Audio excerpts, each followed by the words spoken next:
on the log. Yeah? And then we saw something shiny, so we all ran down over there. And it was in the early morning? It was at break time. Yeah?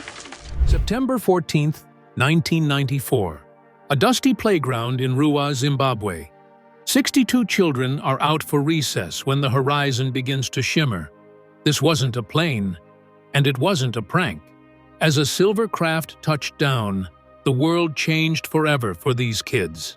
They saw things no human should see, received a message that haunts them to this day. And what happened next? Well, that's where the story gets truly unreal. The ordinary morning. Zimbabwe in 1994 felt like a world away from the high-tech, hyper-connected reality we live in today. In the small agricultural hub of Ruwa, about 20 miles outside the capital of Harare, life moved at a different pace. It was a place of red earth, sprawling eucalyptus trees, and wide-open African skies that seemed to go on forever. At the center of this community was the Ariel School, a private, multiracial primary school known for its academic discipline and down-to-earth atmosphere. It wasn't the kind of place where people went looking for monsters or miracles. September 14th started out as just another scorching Wednesday. The air was dry, and the sun was already beating down on the playground as the mid-morning break began. Around 10 a.m., the teachers headed inside for their daily staff meeting, leaving 62 children, aged between 5 and 12, to their own devices. There was no adult supervision on the field, just a group of kids playing tag, chatting, and enjoying the freedom of recess. The school was bordered by a dense, forbidden area of scrubland, filled with tall grass and thorny bushes. The kids were strictly told never to go there because of snakes and spiders, so it remained a mysterious, wild backdrop to their daily games. On this particular morning, the atmosphere began to shift. The usual bird song went silent. The wind seemed to hold its breath. The kids didn't know it yet, but the ordinary part of their lives had just expired. For the rest of the world, it was a quiet Wednesday in southern Africa. For these 62 students, the boundary between the mundane and the impossible was about to vanish. They weren't looking at the horizon for signs of the extraordinary. They were just waiting for the bell to ring so they could go back to math class. But the bell never rang. Instead, something silver caught the light above the trees. The playground went from a chorus of laughter to a vacuum of absolute silence. Something's coming, or perhaps showing. The descent. The silence wasn't just a lack of noise, it was heavy, like the air had suddenly turned to liquid. One by one, the children stopped running. They looked up, squinting against the harsh glare of the Zimbabwean sun. High above the scrubland, 3 silver spheres were dancing. They weren't moving like any aircraft the kids had seen before. There was no roar of engines, no smell of jet fuel, and no steady trail of smoke. These objects were flickering, disappearing in one spot and reappearing in another, as if they were glitching through the very fabric of the sky. Gradually, 2 of the spheres veered off, vanishing into the blue, but the third one began to grow larger. It was descending, drifting downward with a strange pendulum-like motion, swinging back and forth as it dropped toward the forbidden area beyond the school's fence. As it got closer, the sunlight glinted off its metallic surface, revealing a craft that looked like a classic flying saucer, but with an organic, almost living quality to it. It hovered just above the tall grass, a hum vibrating in the chests of the smallest children. The fear didn't hit everyone at once. For the younger kids, it was pure, unadulterated curiosity. They started moving toward the edge of the playground, drawn to the shimmering object like moths to a flame. The older students felt a prickle of dread. They knew the rules: stay away from the scrub. But the magnetic pull of the unknown was too strong. As the craft finally settled into the brush, the heat shimmering off its hull distorted the trees behind it, making the entire landscape look like a fever dream. They watched, huddled together at the fence line, waiting for something, anything, to happen. The silver ball didn't just sit there. It seemed to pulse. The children later described a feeling of intense pressure, a sensory overload that made their ears pop and their skin crawl. It was as if the very presence of the object was rewriting the laws of physics in that small patch of African bush. They were 450 yards away from the teachers, but in that moment, They might as well have been on another planet. The craft wasn't alone. As the tall grass parted, the children realized that the most unreal part of the morning wasn't the ship itself. It was what was standing right next to it. In a heartbeat, the curiosity died, and the screaming began. The beings step out. The figure that emerged from the craft didn't walk so much as it drifted, a jerky, stop-motion movement that defied the laws of gravity. It was small, barely over 3 feet tall, with a slender, delicate frame that seemed completely ill-suited for the rugged Zimbabwean terrain. It was dressed in a tight-fitting, black, shiny suit that glinted like the skin of a shark, reflecting the harsh midday sun in a way that made it difficult to look at directly. But it was the head that stopped the children's hearts. It was large and bulbous, perched atop a thin, fragile neck, dominated entirely by 2 massive, liquid black eyes. These weren't eyes like ours. They were soul-piercing voids, shaped like large almonds, stretching upward toward the temples. They didn't blink. They didn't shift. They just stared, with an intensity that felt like a physical weight pressing against the children's foreheads, a gaze that felt ancient and cold. As the first entity began to move across the rocky ground toward the school fence, a second being appeared on top of the craft, watching the perimeter like a silent, unmoving sentry. The children stood frozen, a collective paralysis taking hold of the playground. Some of the younger ones began to wail, convinced they were seeing tokoloshes, the malevolent, shape-shifting spirits of local African folklore, but the older kids were trapped in a different kind of spell. As the being drew closer, the air grew incredibly cold despite the African heat, and a strange, static-like humming filled the space between the fence and the trees. The world around them seemed to lose its color, turning a dull gray as all their focus was pulled toward the visitor. Then, the truly unreal happened. The creature didn't open its mouth. There were no sounds, no grunts, and no clicks.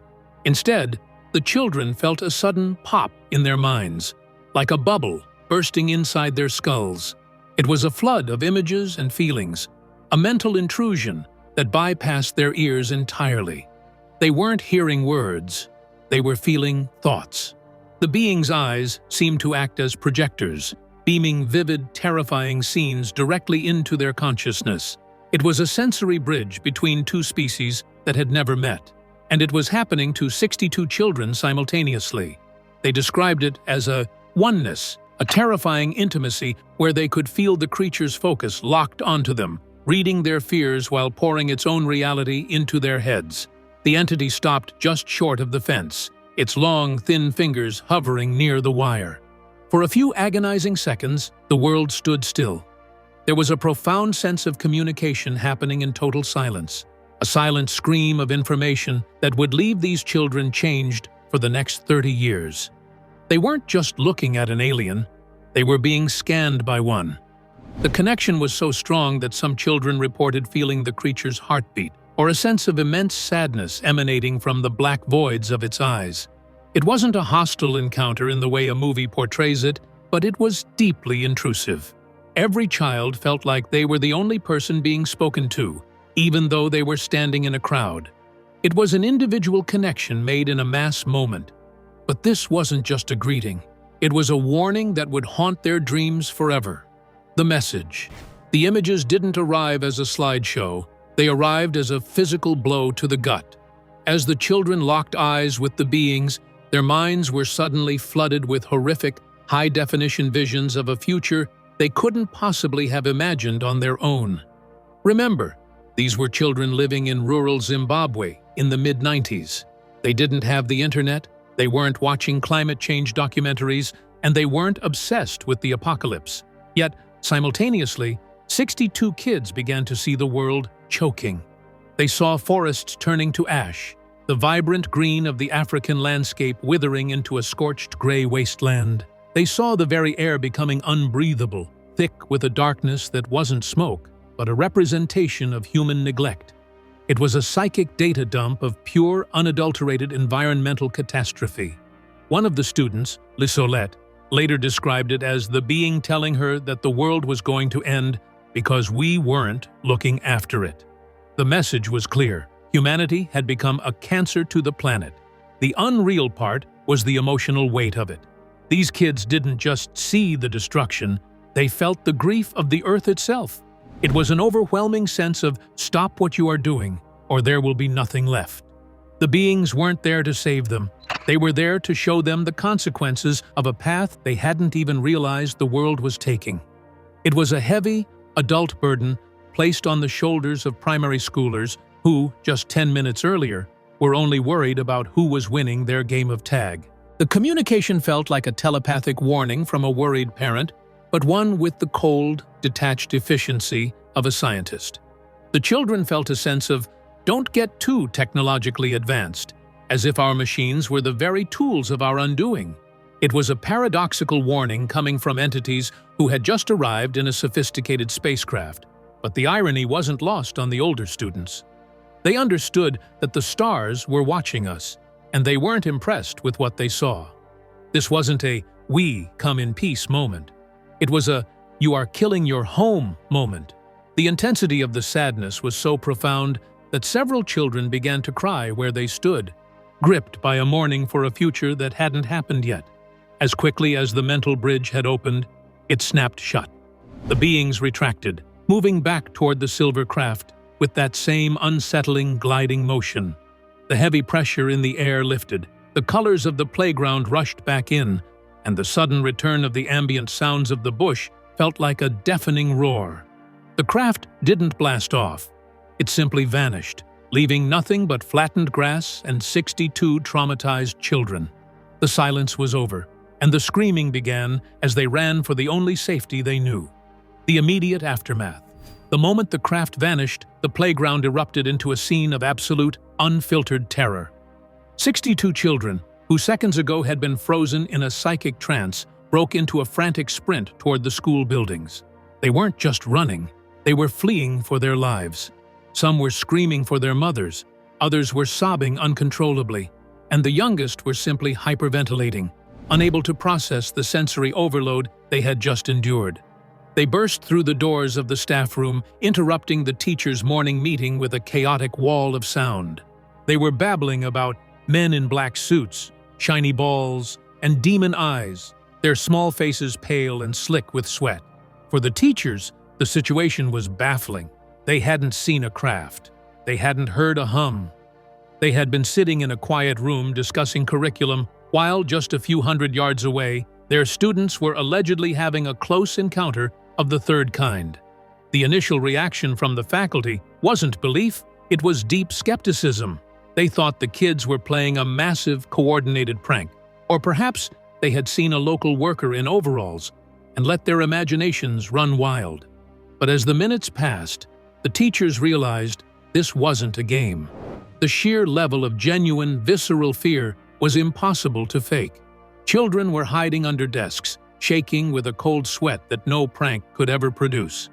Sensing that something profound had occurred, the headmaster, Colin Mackey, made a crucial decision. He didn't tell the kids what to think. Instead, he separated them and gave them each a blank piece of paper and some crayons. He told them to draw what they had seen.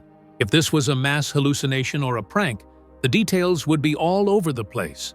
But as the drawings started coming in, the skepticism began to melt away. Dozens of different children, who hadn't spoken to each other since the event, were drawing the exact same thing: a saucer-shaped craft with a dome, a landing ramp, and small figures with massive almond-shaped black eyes. The drawings were chillingly consistent. Even the perspective of the craft changed depending on where the child had been standing on the playground. They weren't just drawing a UFO, they were drawing a specific object from 62 different angles. The school's atmosphere shifted from academic routine to a state of emergency.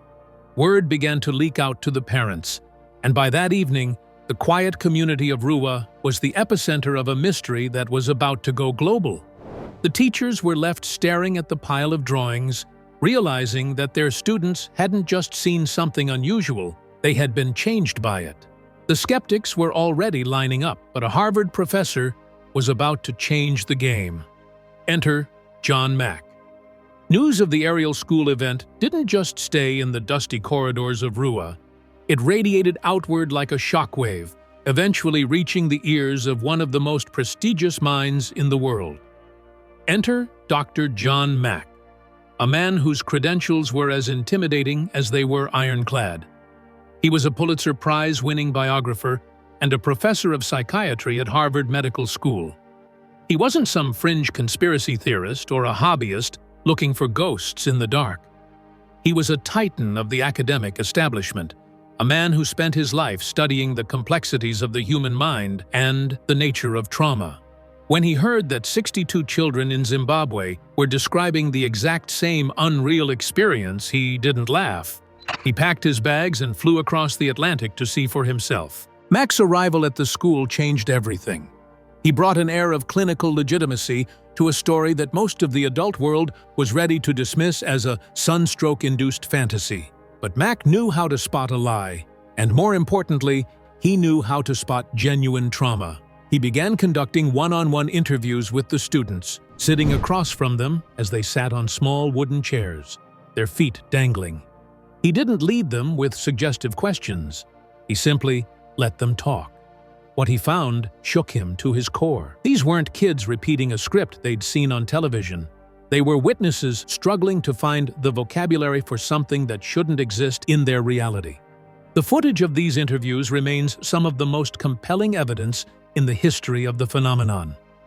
You see Mack leaning in, his face a mask of intense concentration, as a young girl describes the black eyes and the sadness she felt coming from the being. Mack observed that the children exhibited the classic symptoms of post-traumatic stress disorder, but with a twist, they weren't traumatized by a person or an accident, but by a breach in the laws of nature. He noted their presence of mind and the lack of any psychosis.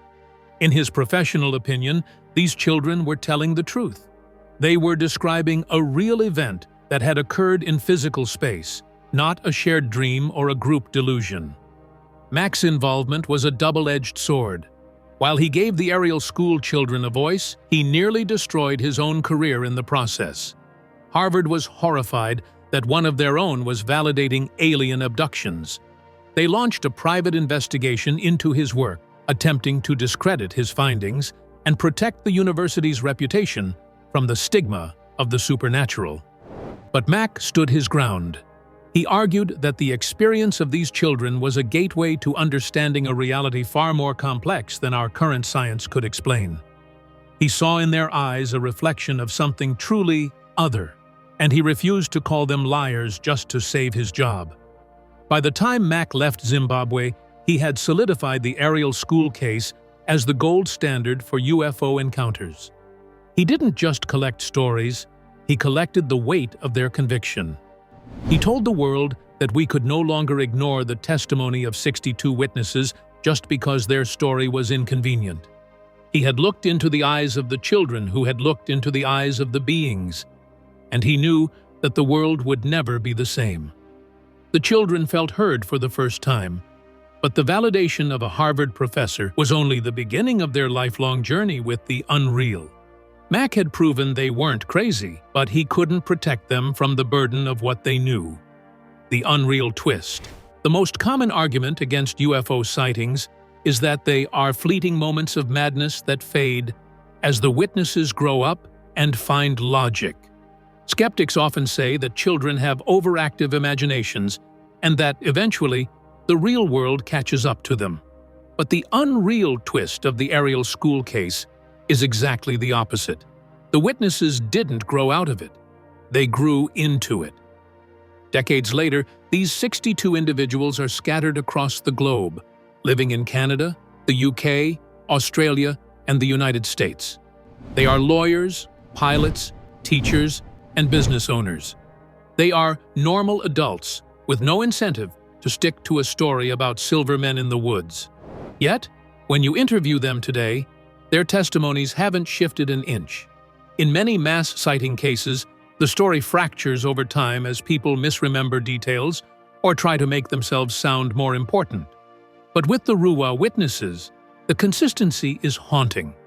When they are brought back together for documentaries, they don't just recount the event. They re-experience it. They describe the same stop-motion movement of the beings, and the same telepathic weight of the message. The twist isn't just that they remember it, but that the event has become the central, defining trauma of their lives. It wasn't a cool story to tell at parties. For many, it was a burden that made them feel like outsiders in their own lives. They carry a secret that most of the world mocks, yet they cannot deny what their own eyes saw. The psychological ripple effect is where things get truly strange. Many of the former students report that the message they received, the warning about the environment, became the subconscious driving force behind their career choices and life philosophies. They didn't just hear a warning, they were programmed with a deep, almost painful empathy for the planet. Some have described feeling like they are living with one foot in this world and one foot in another. They talk about a sense of waiting for something to return, a feeling of displacement that has never gone away. This isn't the behavior of people who played a prank. It's the behavior of people who were fundamentally rewired by an external force. Perhaps the most unreal aspect of their adult lives is the shared telepathy that seems to persist. Several of the witnesses have reported that even after years of no contact, they find themselves thinking of one another or experiencing the same strange dreams at the same time. It's as if the mental bridge the beings opened in 1994 was never fully closed. They remain a collective, tied together by a thread of silver light that defies geographic distance. They are the guardians of a truth that no one asked for, and their refusal to recant, even under intense social pressure, has turned them into the most credible witnesses in history. The twist is that the world expected them to forget, but the experience wouldn't let them. They are living proof that whatever landed in that scrubland didn't just leave physical marks on the ground, it left permanent marks on the human psyche. They aren't looking for fame. Most of them have avoided the spotlight for years to protect their professional reputations. But when they do speak, the conviction in their voices is chilling. They don't say, "I think I saw something." They say, "I saw it." And that certainty is the most uncomfortable truth of all. But while Ariel School took the spotlight, the rest of Zimbabwe was also under siege. Global context. To understand the Ariel School event, you have to realize it wasn't an isolated incident. It wasn't just one weird morning in a vacuum. During that week in September 1994, Southern Africa was experiencing what researchers call a flap, a massive wave of sightings that peaked right as the children were playing at recess. 2 nights before the landing in Ruwa, thousands of people across Zimbabwe, Zambia, and South Africa reported seeing a massive, glowing craft streaking through the night sky. It was so bright that people thought it was a meteor, a downed satellite, or even a spiritual omen. The local newspapers were already buzzing with reports of strange lights and fiery streaks, long before the kids ever saw the silver spheres. This regional context is crucial because it shatters the idea that the children were just feeding off each other's imaginations. While the media often focuses on the school playground, the reality is that the entire region was under surveillance. Pilots, police officers, and seasoned farmers were all reporting the same silent, high-speed objects. In the days surrounding the Ruwa landing, there were reports of beings seen near roadsides and metallic crafts hovering over power lines. It was as if something was systematically scanning the landscape of Zimbabwe, and the Ariel School encounter was just the moment they decided to step out of the shadows and make direct contact. This wasn't just a local anomaly, it was part of a global pattern of mass sightings that have occurred throughout history, but with a level of physical proximity that is rarely seen. Usually, UFOs are distant lights or fuzzy shapes in the distance. In Zimbabwe, the phenomenon was intimate. It was on the ground. It was in the faces of the witnesses. The zenith of 1994 remains a landmark year for researchers because the sheer volume of corroborating evidence from adults across the country provided a solid foundation for what the children would later describe. They weren't alone in seeing the sky open up. They were just the ones who got close enough to see who was behind the wheel. As the world turned its back on the mystery, the red dust of Ruwa kept its secrets. The closure. The red dust of Ruwa has long since settled, and the fence that once separated the aerial school playground from the forbidden scrubland has been replaced or mended many times over. To a casual observer, the school looks like any other peaceful institution of learning. But the legacy of what happened on September 14, 1994, has become a permanent pillar of modern ufology. It remains the gold standard because it lacks the usual hallmarks of a hoax. There was no financial gain, no pre-existing obsession with sci-fi among the witnesses, and no cracks in the story after 3 decades of intense interrogation. The case stands as a stubborn, uncomfortable reminder that our understanding of reality might be tragically incomplete.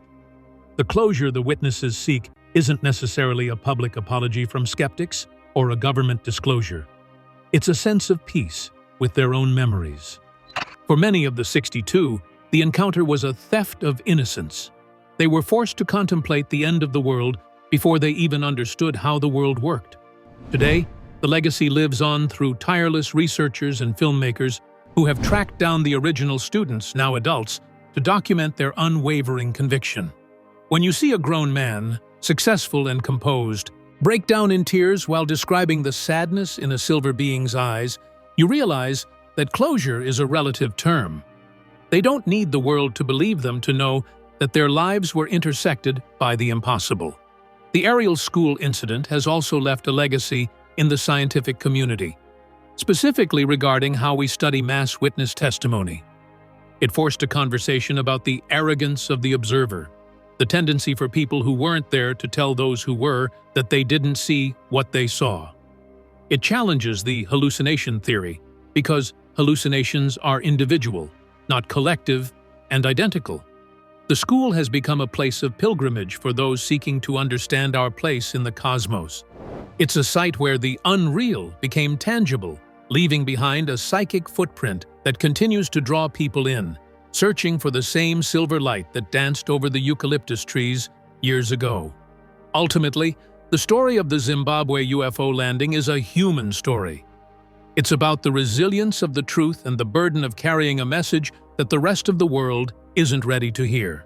As the witnesses age, the urgency to preserve their accounts grows. They are the living bridge to a moment when the barrier between us and them dissolved for a few minutes on a Wednesday morning.